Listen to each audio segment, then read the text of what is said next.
ልዑል ዛሬ እጅ ከፍንጅ ይዟት እንዴት አይነት ውርዴት ነው! ኧረ በስመ አብ! ኧረ እንደው ምን! ኧረ ሴት ሁሉም ሴት አይደለም እኮ እኔም ሴት ነኝ፣ እናቴም ሴት ነው፣ ያም ሁሉም ሴት ነው። ግን አንዳንድ ሴቶች ሰውን የሚያሰድቡ ሴት ሲባል አንድ ሴት አው ስትሰደብ አይ ሴቶች እንባላለን። በአንድ ሴት ሁሉም ሴት ይሰደባል። እና ከእንደነዚህ አይነቶቹ ጋር ተደማምረን እንግዲህ ሴቶች እየተባንን እኛ ጨዋዎቹም እንሰደባለን። ምን ማድረግ ይቻላል? እስኪ ንገር። ማልቀስም አይቻል። ምን ማድረግ ይቻላል ወገን? አረ መላበሉን፣ አረ መላበሉን፣ አረ ተው፣ አረ ተው ተው።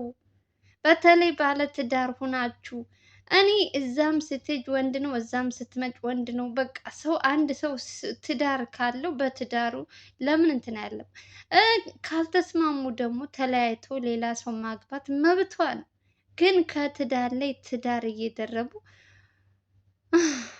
አረ ልባችሁ ይውለቅ። እውነት እኔ በእናንተ ልብ ይወለቅ። የእናንተን ታሪክ ሳይ ነገ ጧት አሁን እኛ ያላገባ ነው እናንተን እያየን እንዴት ነው እኔ እንጃ። ሰው ጥሩ ነገር ይማራል። እናንተ ደግሞ ለሰው ለህዝብ የምታስተላልፉትን ነገር እጅግ በጣም አሳፋሪ፣ ኢትዮጵያ ውስጥ የማይደረግ ታይቶ የማይታወቅ ነውረኞች፣ ህሊና የሚባል ነገር የሌላችሁ አቤቱ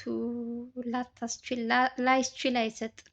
እኔ ልዑልን ግን እንደው ስለ ልዑል እንደው ምን ትሉታላችሁ? ይሄን ጀግና ወንድማችን አንደኛ ለዚህ ወንድማችን ለእናቱ እንግዲህ አንድ ብቻ ልጅ ነው ያለው። ይሄ ልጅ እንግዲህ እሱ ፍቅር ብሎ የቀረባት ሴት ናት እንደዚህ ጉድ ያደረገችው። አንዳንድ ጊዜ ፍቅር ውስጥ ስትገቡ በተለይ ሴቶች የሚወዳችሁ ወንድ ሲመጣ እሱ ሞትኩልሽ ወደድኩልሽ እንደዚህ የሚላት ከሆነ የእውነት በጣም ትጫወትበታለች በእንትኑ ላይ። የሆነ እንትን ሲላት ደግሞ በጣም እኔ ግራ ግብት የሚያደርጋችሁ አንዳንድ ሰዎች ግን አይገጥማችሁም? ጎበዝ ነው ስኔ ብቻ ነኝ? እስኪ ንገሩኝ። እውነት ግራ እኮ ነው የሚያጋባችሁ።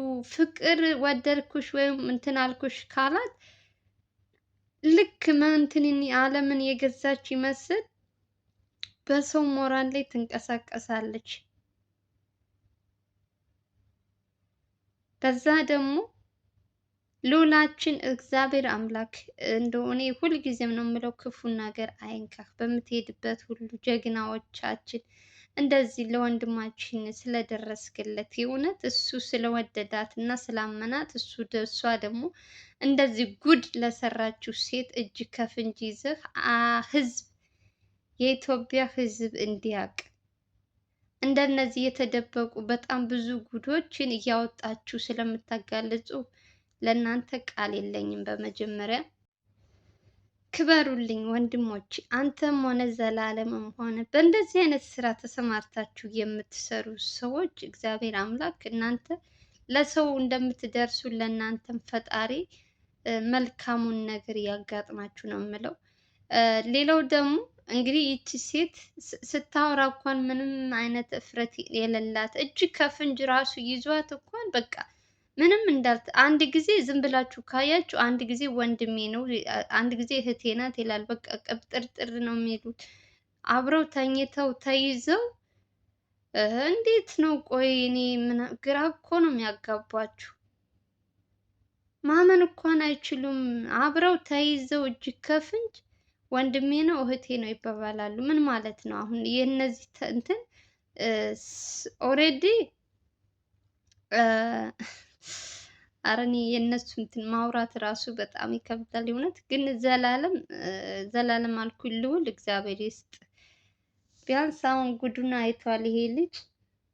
ጦሱን ይዛ ትሄድ ብትቀርበት። ወንድ ልጅ ነው። ወንድ ልጅ ደግሞ የእጁን ምንድን ነው የፈለገውን ማምጣት ይችላል። ግን አንዳንድ ጊዜ ሴቶች ግን ተወደን ብላችሁ ሁላችሁንም ሳይሆን አንዳንዶች ግፍ የሚባል ነገር አለ። ነገ ጠዋት ምን እንደሚደርስ ከዚህ ልጅ የሰራሽው ግፍ ስትሄጅ ሌላ ቦታ የሚጠብቅሽ ነገር ሌላ ነገር ነው እና በተቻለና አቅም ለሰው ልጅ በተለይ ወዶሽ ለአንቺ ጥሩ ነገር የሚያስብልሽን ሰው እንደዚህ መጉዳት እኔ እንጃ። የእውነት አንዳንድ ሴቶች ለጥቅም ብለው ይቀርቡሻል። ከዛ ጥቅምሽን ትንሽ ነገር ከጎደለባቸው ወደ ሌላ ነገር ነው የሚሄዱት። እና ሲጀምር ፍቅርና ምንድን ነው ምንድን ነው ፍቅርን ምንድን ነው ፍቅርን በገንዘብ መግዛት አይቻልም። ፍቅር ራሱ የቻለ ፍቅር ነው። ገንዘብም ገንዘብ ነው። ገንዘብ ደግሞ በጣም ተራ ነገር ነው፣ የሚጠፋ ነገር ነው። ህይወት ፍቅር ካለሽ ግን እስከ ዘላለም ድረስሽ ለራስሽ ትልቅ እንትን ነገር ነው። እና በብር የምተታላችሁ የሆነ ወይ በአፍቱን አይታችሁ ወይ የሆነ ትገቡና ከዛ በኋላ የሆነ ነገር ሲጎልባት ወደ ሌላ ወንድ። በመጀመሪያ አንድ ሴት አብሯት ወንድ ልጅ ትዳር ካላት ለምን ወደ ሌላ እንደምትሄድ እኔ ምንም እየገባኝ አይደለም። የእውነት ግራ ነው የሚያጋባችሁ። ለማውራት ራሱ በጣም የሚከብድ ነገር ነው። በዛ በቦታው ሆነው እነ ልዑል ስለሚያወሩት ነገር ስታዩት ሊቀል ይችላል። ግን ቦታው ላይ ሆናችሁ ደግሞ እንደዚህ አይነት ሰው ስትጋፈጡ ፊት ለፊት ከባድ ነው። ልቦና ይስጣችሁ እንደነዚህ አይነት ሰዎችን። ኢትዮጵያ ውስጥ በርከትከት ብለዋል። የእውነት አሁን እኛ ፊት ለፊት የምናያቸው እነዚህ በካሜራ የተያዙ ምናምን ነው። ግን ከካሜራ ጀርባ ስንቶች ሴቶች ናቸው? ሴቶች ብቻ ሳይሆኑ ወንዶችም ሚስታቸውን አስቀምጠው ወደ ሌላ ሴት የሚሄዱ። ይሄ እንደ ባህልም ነው እንደምንም አላውቅም። ብቻ በእኛም በክርስቲያንም በምንም አይፈቀድም። ግን ሰው ግን እንደ እንትን አድርጎታል። በቃ ዘመናዊ እንትን ልክ ብቻ ኧረ ልቦና ይስጣችሁ። የእውነት ካልተመቻቸው ጥለው መሄድ ሲገባቸው ከላይ ላይ ሰውን የሰው ግፍ አለ እኮ አንዳንድ ጊዜ ለምንሰራው ነገር ዛሬ ባይደርስ ነገ ምን እንደሚጠብቀን አናቅም። በተቻለን አቅም ጥሩ ነገር መልካም ነገር ሰርተን ብናልፍ አሪፍ ነው። የእውነት ማንም ሰው በዚህ ምድር ላይ ቆሞ አይቀርም፣ ሞት ይመጣል። ጥሩ ጥሩ ነገር ሰርተን ብናልፍ ይሻላል እንጂ የሰውን ሀቅ የሰው እንባ የሰው እንትን በጣም መጥፎ ነገር ነው። በተለይ የሆነ ሰው ካዘነባችሁ በምትሄዱበት ሁሉ ስኬታማ አትሆኑም። በቃ ምክንያቱም የዛ ሰው እንባ ዝም ብሎ በከንቱ የሰው እንባ ሲፈስ በአንቺ ላይ ምን እንደሚደርስ አታውቂም። እና እውነት ከተጎዳሽ ደግሞ እሱ ካልተመቸሽ መለያየት አለ። ከላይ ላይ ከመደረብ ተለያይተው እሱም በሚፈልገው እሷም በምትፈልገው መኖር ይችላሉ። ግን እሱ እያለ ወይም እሷ እያለች ሌላ ጋር እንደዚህ እንትን ማለት እኔ ተገቢ ነው ብዬ አላስብም። እናንተስ ምን ትላላችሁ? በዚህ ሀሳብ ላይ ስጡ።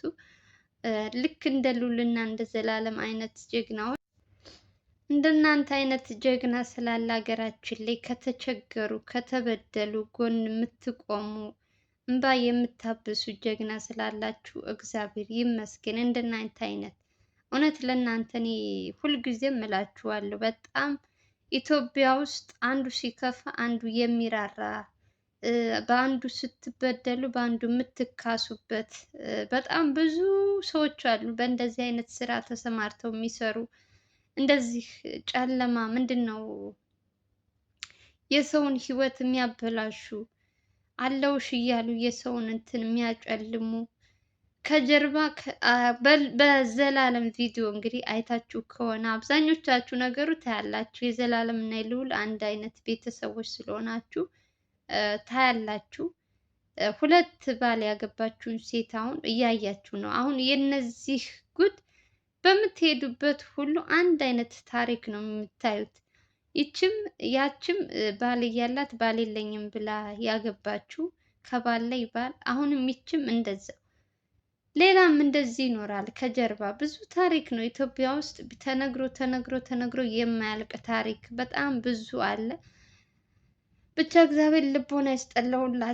አንድ ምንድን ነው ስሙስ በአንድ የምንረጋበትን እግዚአብሔር እኔም የምወደው ስም የሚወደኝ በቃ ተማምኖ የሚኗኗርበትን ይስጣችሁ ነው የምላችሁ። የምትተማመኑበት ትዳር ላይ ደግሞ እንደዚህ እንደ ቀልድ ስትፈልጊ የምታፈርሺው ስትፈልጊ የምትገነቢው አይደለም። ትዳር የእግዚአብሔር ስጦታ ነው፣ ትልቅ ጸጋ ነው። አያያዙን ካላወቅንበት ደግሞ በጣም አስቸጋሪ ነው። ከእንደዚህ አይነት ሴቶች ደግሞ ምን እንደምንማር እንግዲህ እያያችሁ ነው። በተለይ ላላገቡ ሰዎች ከባድ ነው። ልቦና ይስጣችሁ።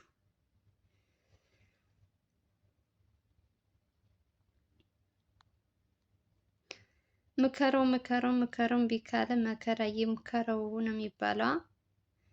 ሴቶች ሴቶች ሴቶች ብቻ አይደሉም ወንዶችም እንደዛው። ይሄ ልጅ እንደውም እግዚአብሔር ይወዳል። እኔ ሲጀመር ልዑልና ዘላለም በተቸገሩ ሰዎች ገብተው ልዑልና ዘላለም ከያዙት ጉዳዩን ያለምንም ነገር መፍትሄ ሳያገኙ ትተዋቸው አይሄዱም እና እድለኛ ናችሁ ነው የምላችሁ። ኢትዮጵያ ውስጥ ያላችሁ እንደዚህ አይነት ችግር ውስጥ ናችሁ።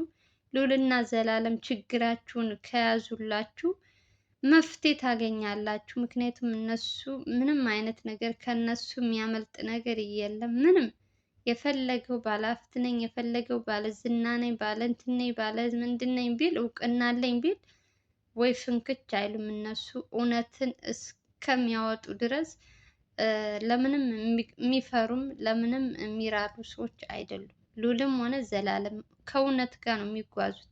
እናም እነሱ እውነት ይዘው ስለሚጓዙ በሚሄዱበት ሁሉ እንግዲህ ስኬት በስኬት ነው የሚሆኑት። አሁንም ወደፊትም እግዚአብሔር ከእናንተ ጋር ይሁን። መልካም ለምትሰሩ ሰዎች በሙሉ እግዚአብሔር አምላክ በምትሄዱበት ሁሉ ይጠብቃችሁ እያላችሁ ጸሎት አድርጉላቸው። ለማንኛውም ጋይዝ የዛሬው ቪዲዮ ይመስል ነበር። ከተመቻችሁ ቪዲዮ ላይክ እያደረጋችሁ ጀምሩ። እንዲሁም ከአዲስ ከሆናችሁ ሰብስክራይብ በማድረግ አበረታቱን። ሰላም ፍቅር ተመኘሁላችሁ። በሌላ ቪዲዮ እስከምንገናኝ ድረስ እንወዳችኋለን። ስትገቡ ቪዲዮ ላይክ እያደረጋችሁ ጀምሩ። ሰላም ፍቅር ተመኘሁላችሁ። ባይ ባይ።